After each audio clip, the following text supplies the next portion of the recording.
Chaitanya Charitamrita Madhya Leela text 237 chapter 6 entitled The Liberation of Sarvam Bhattacharya. Chaitanya Charana Vine Nahi Janeyan Bhakti Vinu Shastre Rar Na Kare Vyakhyan.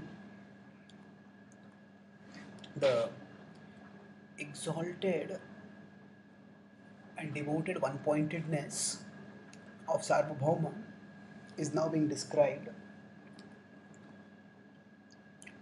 in two ways. Chaitanya Charane Vina Nahi Janeyan. He did not know anything apart from the lotus feet of Lord Chaitanya. And Bhakti Vinu Shastre Ar Nakare Vyakhyan. And apart from Bhakti, he did not give any explanation of Shastra Vyakhyan. So this verse describes how both the heart and head of Chaitanya of Sarvabhauma were completely redirected from impersonal conception to the personal conception. How he, by recognizing that, oh, there is nothing apart from the lotus feet of Lord Chaitanya, he came to the highest level of spiritual wisdom internally. This is very similar to Vasudeva Sarvamiti Samahatma Sudurlabha. In 7.19 in the Bhagavad Gita, Krishna states that Vasudeva Sarvamiti. That Vasudev, Lord Vishnu, is everything. Sarvamiti. There is no truth apart from him. There is no truth higher than him. Now, Krishna says over there that this takes bahunam janmanamante. It takes many lifetimes to come to this level of realization. There is nothing apart from Krishna. Bhaktivinoda Thakur also in one of his songs says that, oh Krishna, in Vidyaravilase, he says that at the end of cultivating all knowledge, what I have understood is, oh Lord, there is nothing other than you. That you, oh Lord, are the ultimate truth.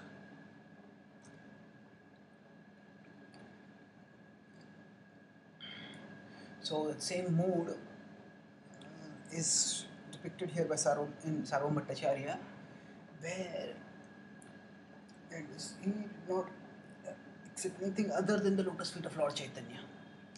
This means not that he rejected everything else, but he did not consider anything else as higher than the lotus feet, higher than the principle of mercy, which manifests from the highest manifestation, the absolute truth, the personal manifestation. So, accepting the lotus feet as the only ultimate reality means two things. First of all, the personal manifestation of the absolute truth is accepted as the highest reality, and secondly, the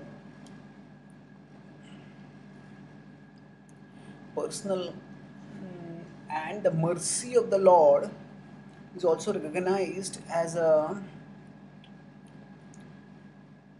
vital necessity for spiritual growth. So Chaitanya, just accepting the Lord as the highest, indicates acceptance of personal form, and Charana, the lotus feet, indicate acceptance of the lotus feet of the Lord as the highest reality, means acceptance of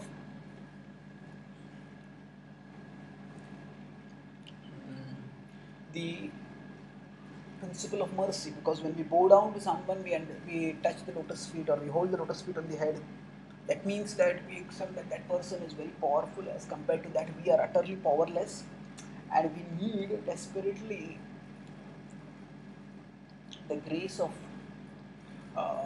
grace coming from those lotus feet for our spiritual stability and maturity, and eventually our attainment of spiritual ecstasy.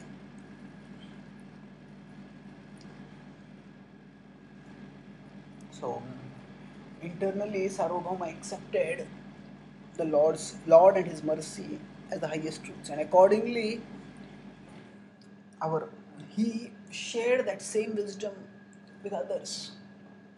He had phenomenal intelligence, and now he used all his phenomenal intelligence for sharing spiritual wisdom with others, for helping others understand the highest reality, the bhakti vyakhyan, that the ultimate purport of all scripture is bhakti. That after understanding, there are many different paths taught in scripture, but they all culminate in devotion. And Sarvabhauma's expertise was that he used his phenomenal intellectual prowess to reveal the connection of everything with bhakti, and not just the connection, but the culmination of everything in bhakti. And that indicates that he was both internally and externally transformed. We as devotees, we may sometimes share philosophically how bhakti is the highest, but we may not be internally convinced. Our outer dissemination of Krishna's glories should arise from inner conviction of those glories. Then such dissemination will be dramatically transformational. It will elevate us in a very wonderful way. It's like if we are tasting the feast, and then there's a lot of say that feast. By our eating it is not going to get exhausted. Then we naturally want, oh, why don't you also taste it? This is so delicious. Please taste it. And if somebody else wants to, so there are say multiple items to eat, and one item is both delicious, nutritious, and sumptuous. There's a lot of it. It tastes wonderful, and it has no health effects like say obesity or something like that. Then we will tell that person, please take it more and more and more. And we will, and if that person wants to take something else, we'll say, no, don't go anywhere else. This is so delicious. Just take this itself. Why do you need to go anywhere else?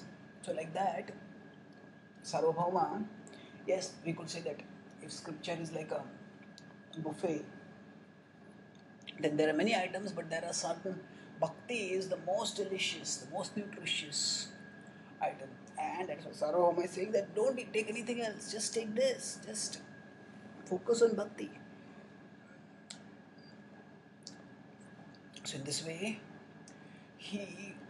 what he was relishing internally, what he had accepted and relished internally, now he was sharing that externally. The same point is talked about repeatedly in the Chaitanya Charitamrita and Chaitanya Bhagavat. How whenever Advaita Acharya, he explains scripture, he showed how bhakti is the ultimate conclusion of scripture. Now this is not fanaticism. It's not that denying that there are other things in scripture, but this is the intensity of devotion and the intensity of compassion. That yes, there are many things, but nothing is as good as bhakti. And therefore, why should one go anywhere else? Bhakti is so sweet, so relishable. So just focus on bhakti, just relish bhakti. And in this way, this is the intensity of devotion. Oh, Krishna is the highest. That's what is that understanding, that conviction reflects the intensity of devotion.